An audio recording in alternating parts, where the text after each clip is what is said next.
ये बहुत सारे बौने जो आपके इस शहर में हकला हकला के बोलते हैं,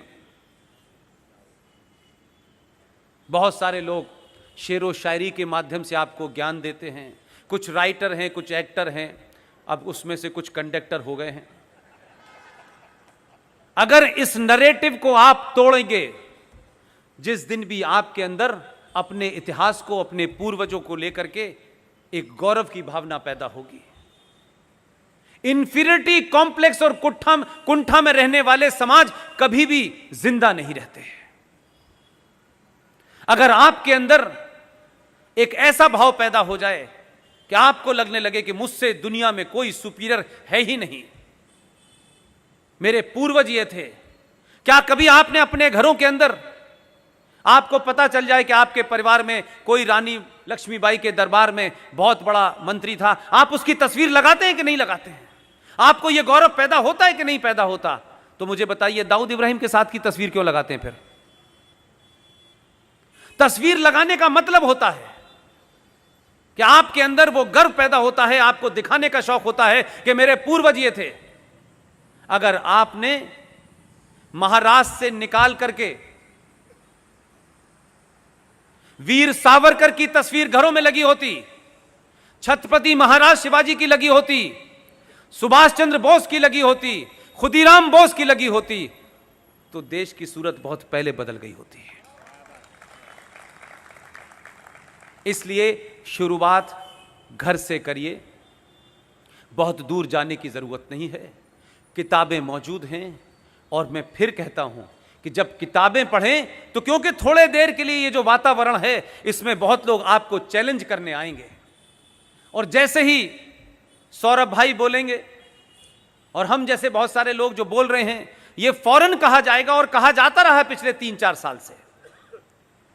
इस पदवी से भी हमको नवाजा गया कि ये तो आरएसएस के एजेंट हैं। अब बहुत सुन लिया मैंने, आरएसएस के एजेंट हैं। मैंने कहा भाई मेरा तो आरएसएस से कोई संबंध इसलिए भी नहीं है कि अल्लाह ने मुझे वहां पैदा किया जहां आरएसएस थी नहीं। लेकिन मुझे जब बहुत गुस्सा आया तो मैंने एक मंच से कहा, ये बात, आप अगर ये कहते हैं कि मैं आरएसएस का एजेंट हूं, तो आरएसएस के एजेंट होने में उतनी बुराई नहीं है जितनी लश्कर तोयबा और जैशे मोहम्मद के एजेंट होने में है। इसलिए कोई क्या कहता है और कोई क्या कहकर के आपको डरा देता है, इसकी चिंता मत कीजिए।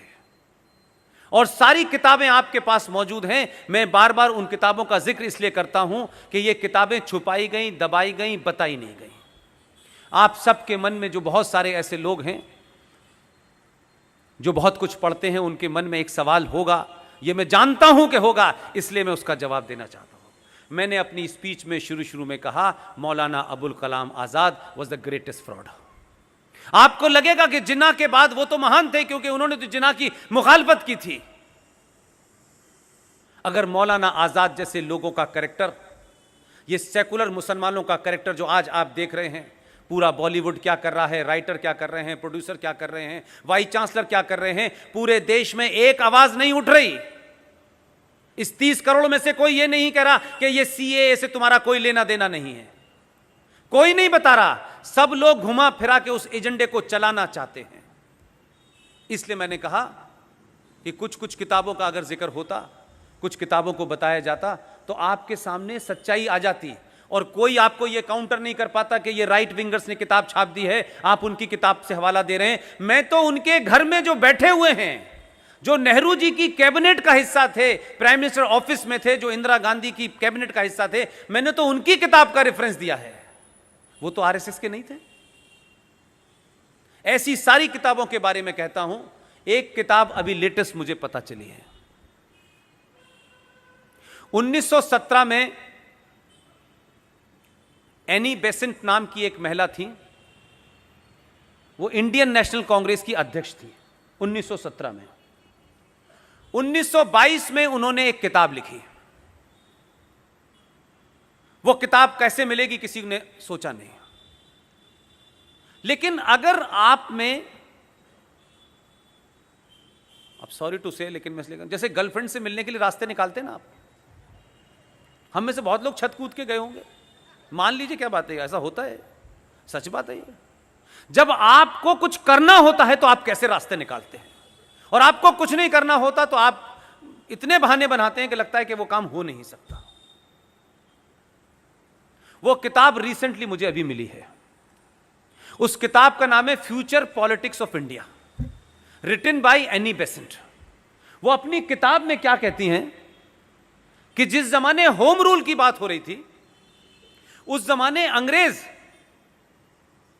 जो अपर कास्ट थी उसके खिलाफ जितने भी नीचे के लोग थे, उनसे अंग्रेज बुला बुला के ये कहा करते थे कि देखो तुम लोग होम रूल की मांग मत करो, अगर होम रूल आ गया तो ये ब्राह्मण तुम्हें अपना गुलाम बना लेगा।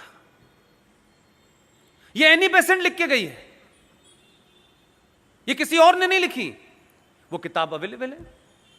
ऐसे ही एक किताब है अंग्रेज ने लिखी है, वॉल्टर रीड उनका नाम है, किताब का नाम है keeping the crown, keeping the jewel in the crown, the great betrayal of British to India. उसमें वो लिख के गए कि भारत के बंटवारे के लिए कैसे माउंटबेटन ने टेलीफोन किया अपने दोस्त, जो उनके दोस्त हाई स्कूल में थे, रेडक्लिफ, उनसे कहा कि भारत का बंटवारा होना है, आपको भारत पहुंचना है। उन्होंने, रेडक्लिफ ने रिप्लाई दी, उस किताब में लिखा है, उन्होंने कहा है कि इसके लिए कम से कम 3 साल चाहिए। माउंटबेटन ने कहा समय कम है, 3 महीने से ज्यादा नहीं दे सकते, तुम्हें आना है किसी कीमत पे। उनकी हाई स्कूल की दोस्ती की कीमत चुकाने के लिए वो भारत आए, दिल्ली से कहीं गए नहीं। लेकिन माउंटबेटन के एक रिश्तेदार भी थे जो भारत के पहले प्रधानमंत्री बने, और बड़े खतरनाक रिश्तेदार थे, ये रिश्ता आज तक पता ही नहीं चला। उन्होंने रेडक्लिफ से कहा, ये उस किताब में लिखा है, रेडक्लिफ से कहा 3 महीने नहीं 1 महीने में करिए। 35 दिन के अंदर रेडक्लिफ दिल्ली से कहीं गए नहीं और दिल्ली में बैठ के नक्शे पे लाइन खींच दी। और उसी किताब में रेडक्लिफ का जिक्र करते हुए लिखा है कि उन्होंने कहा कि इतिहास मुझे माफ नहीं करेगा, यह मैं जघन्य अपराध मुझसे कराया गया। और 14 अगस्त से पहले भारत चले गए, और जब भारत का झंडा फहराया जा रहा था उस वक्त भारत का बॉर्डर भी डिमार्केट नहीं किया गया था, बाउंड्री पता ही नहीं थी। पंजाब में जिस दिन 15 अगस्त भारत में मनाई जा रही थी, दिल्ली में, पंजाब में 50,000 औरतों का रेप हुआ था, और हम यहां विजनरी स्पीच दे रहे थे। बंगाल में लाशें ढूंढ रही थी माएं और बहनें अपने बच्चों की।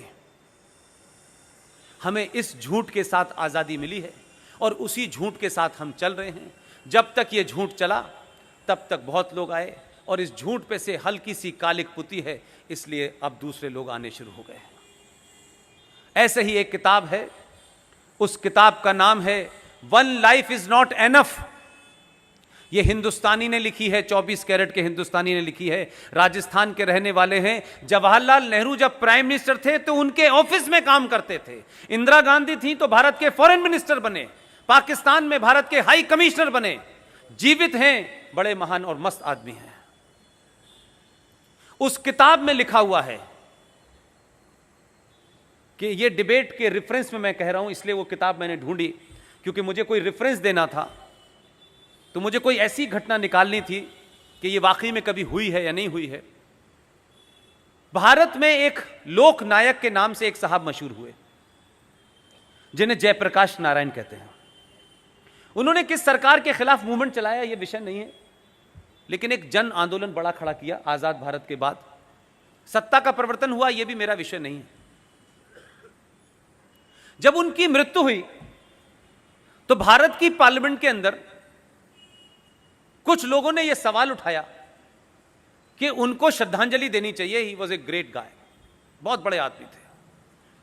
यकायक माउंटबेटन के रिश्तेदारों में से सब खड़े हो गए कि यह कैसे हो सकता है, वो तो पार्लियामेंट के सदस्य नहीं थे। यह बात आप सोचिए 79 से मेरे दिमाग में है, मैं उस वक्त हाई स्कूल में था,